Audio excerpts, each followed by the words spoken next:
मैं दुल्हन बनी अपने पति के साथ स्टेज पर बैठी हुई थी। उस वक्त मैं बेहद नर्वस थी। मैं अपनी किस्मत पर विश्वास नहीं कर पा रही थी, शायद इसीलिए कि मैं हद से ज़्यादा बदहवासी का शिकार थी। दुल्हन बनी स्टेज पर बैठी हुई मुझे ऐसा लग रहा था कि सामने बैठे बाराती मुझे देखकर शायद मेरी किस्मत पर जलन कर रहे हो कि देखो इस मोटी की किस्मत कैसी जगी है। एक खूबसूरत नौजवान हैंडसम जो कि बहुत अमीर भी था, उसका नसीब बन चुका है। मुझे लग रहा था कि सामने बैठे सब लोग सिर्फ मेरे ही बारे में बातें कर रहे हैं, या तो मेरे पति को देखकर उसकी किस्मत पर अफसोस कर रहे हैं कि कैसा हैंडसम नौजवान है और उस मोटी लड़की में आखिर नज़र ही क्या आया था, या फिर मेरी किस्मत पर हैरान हो रहे थे कि इतना खूबसूरत पति इस मोटी को मिला था। यह सवाल तो मैंने भी खुद से उस समय कई बार किया था जब मेरा रिश्ता आर्यन से हुआ था। काफ़ी देर तक शीशे के सामने खड़े मैं अपने पूरे शरीर को देखती रही, जो कि बिल्कुल बेढंगा सा था और मैं इतनी खूबसूरत भी न थी कि कोई मेरे हुस्न पर फिदा होता। मैं आम शक्ल सूरत की लड़की थी और उस पर मेरा मोटापा और बेढंगापन मुझे इस कदर बदसूरत कर चुका था कि कोई भी आंख भर के मुझे देखता न था। मेरे लिए तो कोई ठीक ठाक घर का रिश्ता भी आ जाता तो मेरी माँ खुशी से मुझे विदा कर देती। उस समय शायद मैं इतनी परेशान न होती और न ही इतनी बदहवास होती जितनी कि आर्यन से शादी होने पर हो रही थी, क्योंकि मैं जानती थी कि मेरे लिए किसी भी शहजादे का रिश्ता नहीं आएगा। लेकिन मेरे लिए यह जब आर्यन का रिश्ता आया तब मेरे होश उड़े थे। आर्यन अपनी माँ के साथ खुद मुझे देखने आया था। मुझे लगा था कि वो लोग मुझे देखते ही ऐसे ही उठकर चले जाएंगे, जैसे कि अब तक मेरे आने वाले रिश्ते मुझे देखकर उठकर चले जाते थे। लेकिन इस बार ऐसा नहीं हुआ था। वो लोग मुझे पसंद कर गए थे और सुनने में आया था कि आर्यन को मैं बेहद पसंद आई हूँ। मुझे लगा शायद मेरे कानों ने कुछ गलत सुना है। मेरी छोटी बहन मुझे बता रही थी और खुशी से उसने मेरे मुंह में मिठाई का टुकड़ा डाला था। कहा था, दीदी आर्यन तो आप पर फिदा हो गए हैं। यह कहकर उसने खुशी से मुझे गले लगा लिया और मैं हक्का बक्का से उसे देख रही थी। यह कैसे मुमकिन था? वो एक बहुत ही हैंडसम नौजवान लड़का था, ऊपर से दौलतमंद भी था। न तो गरीब था, न ही उसमें कोई ऐसी कमी थी कि वह मुझ जैसी लड़की को पसंद करता, और न ही मैं कोई बहुत ज़्यादा दौलतमंद थी कि वह लालच में यह सब करता। इस रिश्ते को लेकर मेरे अंदर कई सवाल उठे थे, क्योंकि मुझ में पसंद करने लायक तो कुछ था ही नहीं। मैं खड़ी हुई और आईने के सामने जाकर खुद को गौर से देखने लगी थी। अपने हाथों से अपने चेहरे के हर नक्श को छूने लगी थी। आम से नैन नक्श, आंखें भी छोटी छोटी। मेरे चेहरे पर ऐसा कुछ भी तो नहीं था जिस पर आर्यन का दिल आता। फिर मैंने अपने शरीर को देखा, जो कि मोटापे की वजह से इधर उधर से फैल गया था और बेढंगा सा हो गया था। रंगत भी कोई ज़रूरत से ज़्यादा सफ़ेद न थी। आर्यन की जगह कोई मामूली शक्ल सूरत का गरीब लड़का भी मुझे पसंद करता तो मुझे इतनी हैरत ना होती। खैर, मेरी शादी भी जल्द ही हो गई थी और अपने शादी वाले दिन भी मैं बेहद नर्वस हो रही थी और बदहवास भी। न जाने क्यों मुझे यह सब अपने खुशनसीबी ही नहीं लग रहा था।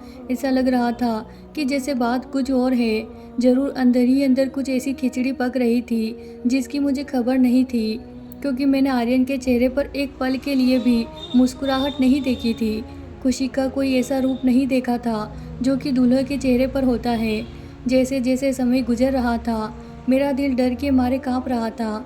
हो सकता है कि आर्यन के घर वालों ने ज़बरदस्ती मुझसे शादी तय कर दी हो। पता नहीं अब तो मेरे साथ क्या सुलूक करेगा। शायद वो शब्दों से मुझे बेइज्जत करेगा, मुझे मेरी कमियां गिनाएगा। लेकिन जो जो कुछ आर्यन ने मेरे साथ किया, मेरे तो वहमो गुमान में भी नहीं था कि मर्द का यह रूप भी हो सकता है। उसने तो शादी का फंक्शन रखा हुआ था और मैं विदा होकर एक बड़ी सी गाड़ी में बैठकर आर्यन के बंगले में आ गई थी। बहुत ही बड़ा और खूबसूरत कमरा था जहां मुझे लाकर बिठाया गया था। वैसे तो मेरी सास और नंद सभी मुझे चाहत दिखा रही थी। कुछ देर में वह कमरे से बाहर चली गई। जैसे जैसे समय गुजर रहा था, मेरा दिल न जाने क्यों डर के मारे कांप रहा था। मुझे कभी भी अपनी अच्छी किस्मत पर यकीन नहीं आ रहा था, क्योंकि मेरे साथ जब भी अच्छा होता था तो बस कुछ पल की खुशी मुझे देता था। उसके बाद हमेशा वह खुशी मैंने गम में बदलते देखी थी। बचपन से आज तक मेरे साथ ऐसा ही होता रहा था। हम 4 बहनें थीं और मैं अपनी बहनों में सबसे बड़ी थी। लेकिन मेरे लिए आने वाले रिश्ते मेरी छोटी बहनों को पसंद कर जाते थे और फिर मुझे अपनी माँ की बातें सुनना पड़ती। अभी मैंने उलझनों का शिकार थी कि तभी मेरे कमरे का दरवाज़ा खुला और आर्यन मेरे कमरे में दाखिल हुआ। उसके हाथ में दूध का गिलास था जो उसने टेबल पर रख दिया। मैं कुछ सिमट कर बैठ गई थी, नज़रें भी मेरी झुकी हुई थी। उस समय मेरे दिल में कोई भी जज्बात नहीं था। मैं नहीं जानती थी कि आर्यन का व्यवहार मेरे साथ अब कैसा होगा। आर्यन मेरे पास आकर बैठ मुझे मुंह दिखाई की अंगूठी पहनाई। उसका व्यवहार वैसा ही था जैसा कि एक नए नवेले पति का होता है। मुझसे इधर उधर की बातें करने लगा, मेरी तारीफ भी की, मेरे हाथों को मेहंदी भी देखी। मैं अब थोड़ा थोड़ा रिलैक्स होने लगी थी। फिर मुझे दूध का गिलास थमा दिया और कहने लगा, इसे पी लो। मुझे भूख नहीं लगी थी लेकिन मैंने इनकार नहीं किया और दूध का गिलास पीकर मैंने साइड टेबल पर रख दिया। कुछ बातों के बाद मैंने अपने कपड़े बदल लिए। जैसे ही मैं बेड पर आई, मेरी आंखें नींद से बंद होने लगी थी। मुझ पर तेज नींद सवार होने लगी थी। आर्यन अब भी मुझसे बातें कर रहा था लेकिन मैं नींद की आगोश में जाने लगी थी। कुछ देर में मैं गहरी नींद में सो चुकी थी। सुबह जब मेरी आंख खुली तो वॉशरूम से पानी गिरने की आवाज़ आ रही थी। मैं फ़ौरन से उठकर बैठ गई। मेरा सर अभी चकरा रहा था। मैंने सामने लगी घड़ी की तरफ देखा तो 9 बज रहे थे। मेरी आंखों में अभी तक नींद का असर था। मैं रात में इतनी गहरी नींद में थी लेकिन फिर भी मैं इस बात को जान चुकी थी कि आर्यन मुझसे अपना हक वसूल कर चुके हैं। इस बात का थोड़ा सा दुख तो हुआ था कि आर्यन ने सोते हुए भी मेरे साथ सुहागरात मनाई थी।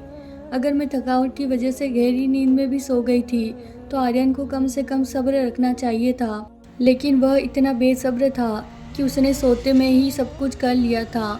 लेकिन फिर मैंने खुद को समझा लिया, वह मर्द है और उसके भी कुछ जज्बात है। शादी की पहली रात कोई अपने जज्बातों पर कैसे काबू पा सकता है। गलती मेरी ही थी जो मैं इस कदर बेखबर होकर सो गई थी। लेकिन जैसे ही मैंने अपने बिखरे बालों को समेटना चाहा तो अपने हाथों पर नाखूने की खरोच देखकर मैं हैरत में डूब गई थी। लेकिन ऐसी ही खरोचें मेरे पूरे शरीर पर मौजूद थी जैसे रात को मेरे साथ बड़ी बेदर्दी की गई हो। मेरे हाथ में पहनी चूड़ियाँ टूटकर मेरे हाथों को जख्मी कर चुकी थी। मैंने उठने की कोशिश की तो मेरा पूरा शरीर दर्द से चूर था। मैं समझ नहीं पा रही थी कि मेरे साथ शादी के नाम पर यह दरिंदगी क्यों की गई थी। मैं अभी इसी सोच में डूबी हुई थी कि तभी वॉशरूम का दरवाज़ा खुला। सामने आर्यन तौलिए से अपने बाल सुखाते हुए बाहर आ रहा था। मुझे देखकर तौलिया मेरे ऊपर फेंक दिया और कहने लगा, जल्दी से तैयार होकर बाहर आओ और ये तौलिया वॉशरूम में जाकर फैला देना। मुझे अपने काम करने की बिल्कुल भी आदत नहीं है, इसीलिए मेरे काम आज से तुम ही संभालना शुरू कर दो। आर्यन के बात करने का अंदाज बहुत ही रूखा सा था। आर्यन के बदले तेवर देखकर मैं सहम सी गई थी। रात को तो उसका रवैया मेरे साथ बहुत अच्छा था और उसके बाद मैं सो गई जैसे मुझे किसी ने नशा दिया हो और अब अपना ही शरीर मुझे जख्मी नजर आ रहा था। बड़ी मुश्किल से उठकर वॉशरूम तक गई थी। तैयार होकर जब मैं नीचे उतरी तो मुझे अपना एक कदम चलना मुश्किल लग रहा था। नीचे सीढ़ियाँ उतरते ही लॉज में डाइनिंग टेबल रखा हुआ था जिस पर नाश्ता सजा हुआ था। मैं नीचे उतरी और अपनी सास और नन के पैर छूकर उनसे आशीर्वाद लिया और मैं आर्यन के बराबर बैठ गई। अभी मैं नाश्ता ही कर रही थी जब एक मोटा सा आदमी जो 6 फुट लंबा था और उतना ही मोटा भी था, बड़े आराम से आकर मेरे साथ बैठ गया। उसे इस तरह अचानक से अपने बराबर बैठता देखकर मैं बौखला कर रह गई थी। वो मुझे देखकर अजीब से अंदाज में मुस्कुरा रहा था, अजीब नज़रों से देख रहा था। मेरी सास ने मुझसे कहा, ये आर्यन का छोटा भाई है। फिर वो कहने लगी, ये थोड़ा सा बावला है, आधा पागल सा है। ये सुनकर तो मेरा दिल धक से रह गया था। उसकी हरकतें भी कुछ ऐसी ही थी। वो बार बार मुझे देख रहा था, अजीब से अंदाज से हंस रहा था।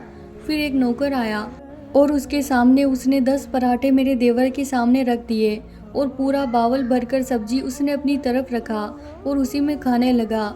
यह देखकर मैं हैरत से उसे देख रही थी। वो एक पराठे के बस 4 निवाले बनाता था और खाता जा रहा था। पूरी सब्जी उसके कपड़ों पर गिर रही थी लेकिन वह ऐसे खा रहा था जैसे कि उसने कभी खाना ही न देखा हो। मैंने मुश्किल से ही चाय का एक कप लिया था और उठकर खड़ी हो गई, लेकिन मुझे हैरत की बड़ी जोर का झटका लगा जब उस पागल आदमी ने मेरा हाथ पकड़कर मुझे दोबारा से कुर्सी पर बिठा दिया। मेरे अंदर से तो जैसे जान ही निकल गई थी। मुझे वैसे ही पागल लोगों से बहुत डर लगता था। वह कहने लगा, मेरे पास ही बैठी रहो और जल्दी से मुझे पानी दो, मुझे मिर्ची लग रही है। मैंने जल्दी से अपना हाथ उसके हाथ से छुड़ाया था। मुझे उस पागल से डर लग रहा था। मेरी सास यह देखकर हंसने लगी, कहने लगी, देवर की बात का इनकार मत करना, यह बहुत जिद्दी है। अगर कोई इसको किसी बात पर मना कर दे तो यह जुनूनी सा हो जाता है। हम भी उसके किसी भी काम को मना नहीं करते।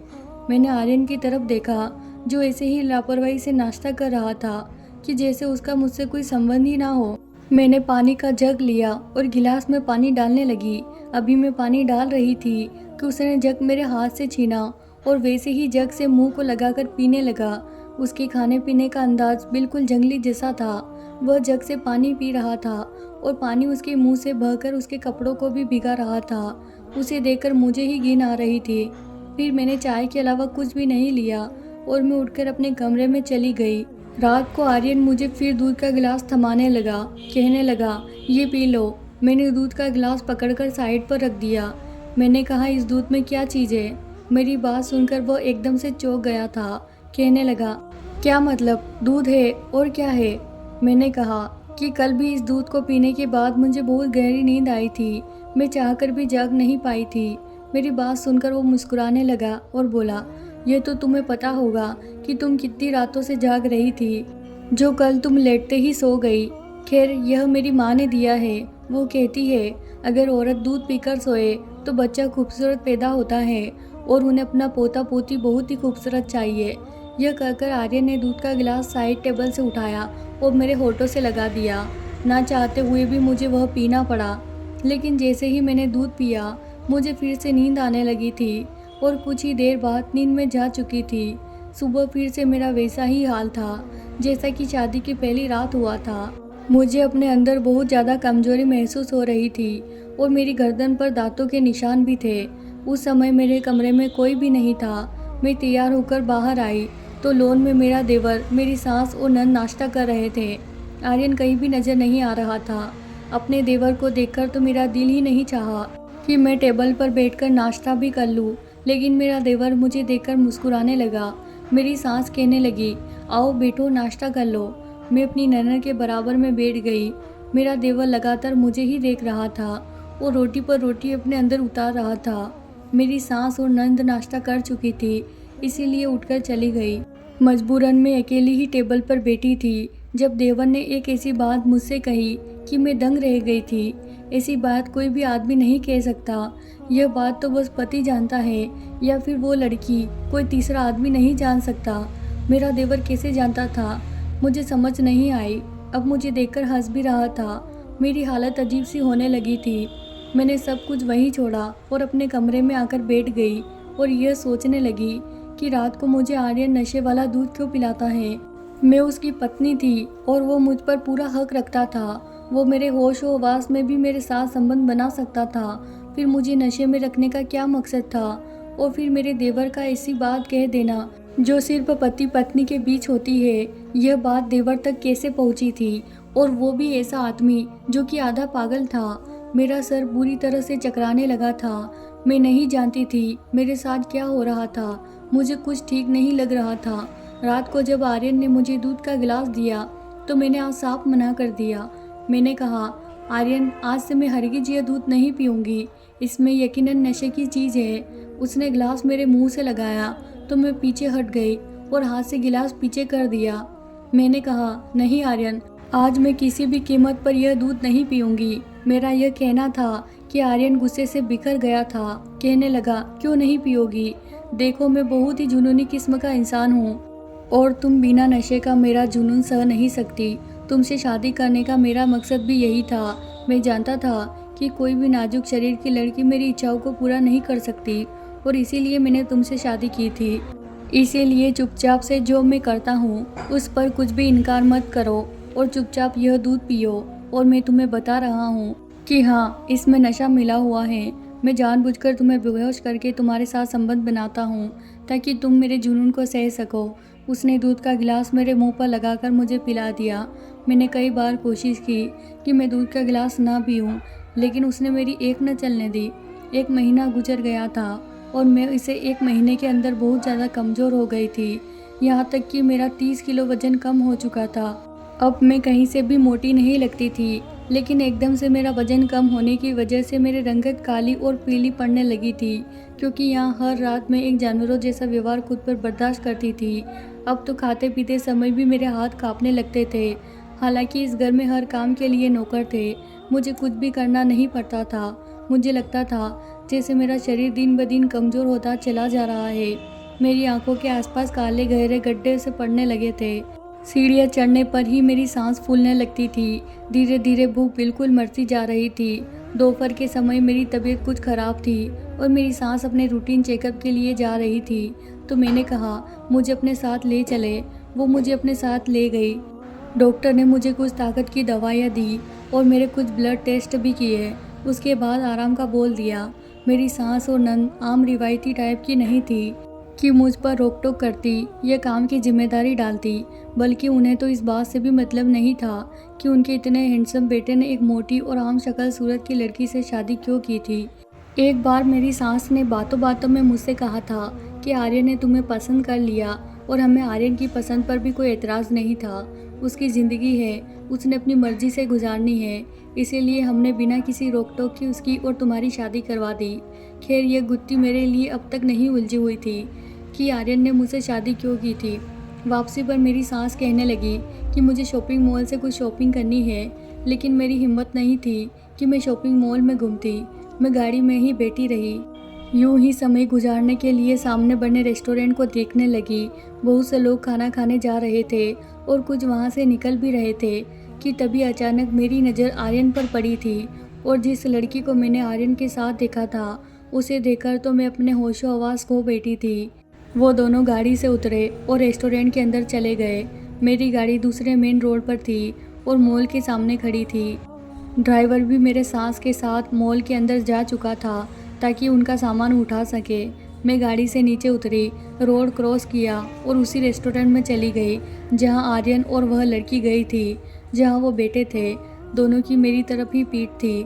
मैं खामोशी से पिछली सीट पर बैठ गई और ऐसे बैठी कि मेरी कमर ही उनकी तरफ थी। जो बातें मैंने उनके मुंह से सुनी थी उसे सुनकर मेरा दिमाग चकरा गया था। मुझे लगा कि शायद किसी ने मुझे गर्म खौलते तेल में फेंक दिया हो। मुझे मेरे हर सवाल का जवाब मिल गया था कि आर्यन ने क्यों मुझसे शादी की थी, क्या मकसद था उसका, यह जान चुकी थी। यह सच मेरे लिए इस कदर तकलीफ देने वाला था कि मेरी आंखों से खुद ब खुद आंसू बह रहे थे। मैं खामोशी से उठकर रेस्टोरेंट से बाहर आ गई। रोड पर जहां मेरी सास की गाड़ी खड़ी थी, ड्राइवर और मेरी सास गाड़ी के पास खड़े दाएं बाएं मुझे ही ढूंढ रहे थे। मैंने रोड क्रॉस किया और गाड़ी में आकर बैठ गई। अब भी मेरी आंखों से आंसू बह रहे थे। मैं घर वापस आ गई, किसी से कोई भी बात नहीं की और कमरे में आकर बैठ गई। रात को जब आर्यन मेरे कमरे में आया, उसने मुझे दूध का गिलास दिया तो मैंने उसके हाथ से दूध का गिलास ले लिया।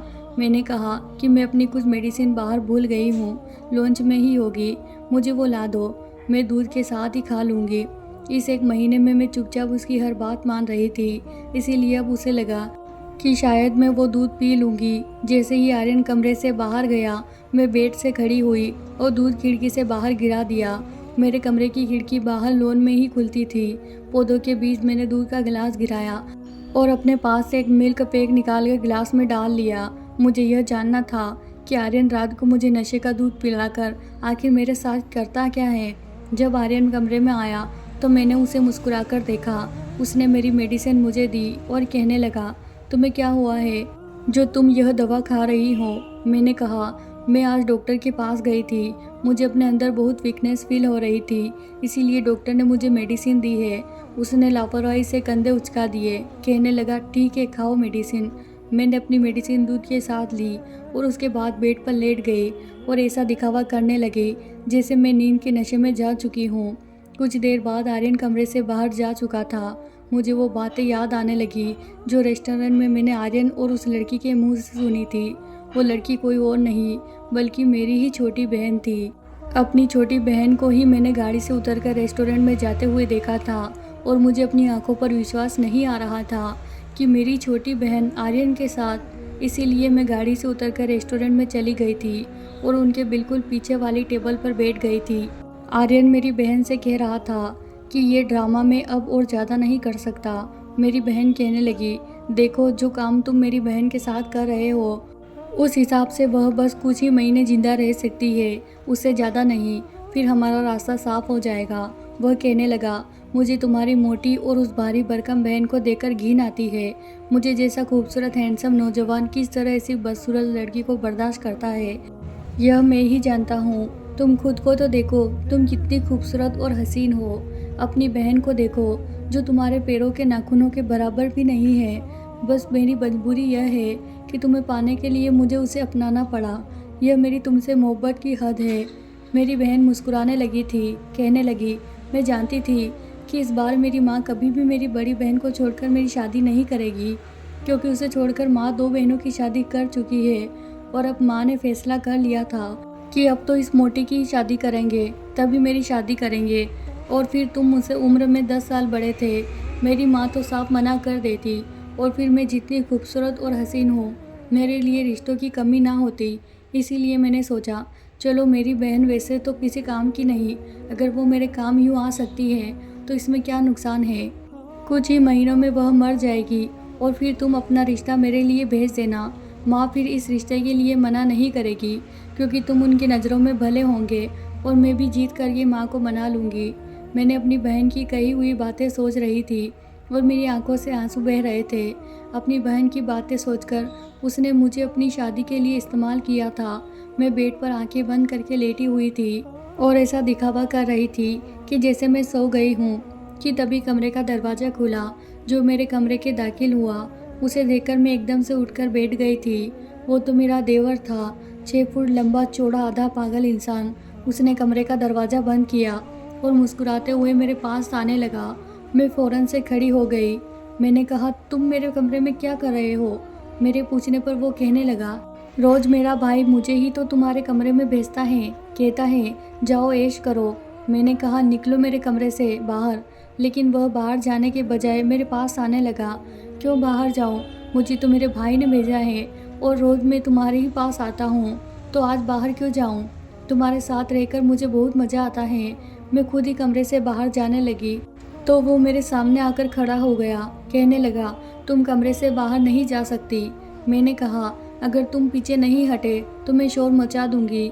मेरा ये कहना था कि उसने मेरे मुंह पर हाथ रखा और मुझे धकेलते हुए बेड पर ले गया।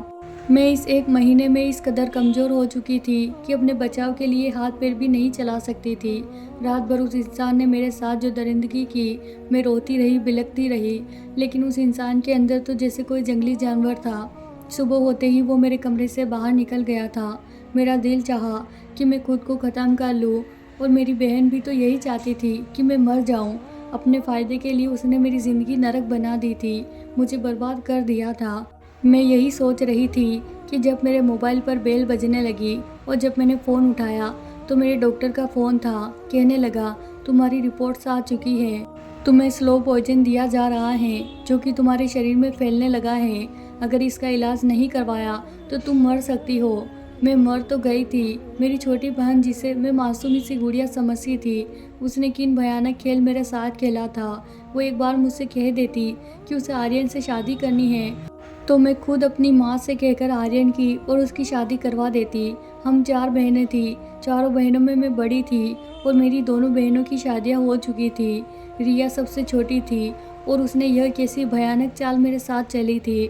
मुझे एक बार बता देती तो मैं उसकी भी शादी करवा देती। मेरे अंदर तो वैसे भी शादी करने का कोई अरमान भी नहीं बचा था। मैं अपनी माँ के साथ रहकर अपनी ज़िंदगी काट लेती, लेकिन रिया ने जो किया, मेरा रिश्तों से भरोसा ही उठ गया था। मैंने अपना सामान पैक किया और खामोशी से एक एनजीओ में चली गई और लोगों की सेवा करना अपने जीने का मकसद बना लिया। मैं नहीं जानती थी कि मेरी बहन आर्यन से शादी की या नहीं। लोग मेरे बारे में क्या कहते होंगे, मगर मैं सोचती हूँ जो पाप और जिल्लत की ज़िंदगी में वहाँ गुजार रही थी और मैं नहीं गुजार सकती थी। अगर मैं सच्चाई सबको बता भी देती तो कोई फ़ायदा नहीं था। यहाँ पर सच सुनना कोई भी नहीं चाहता।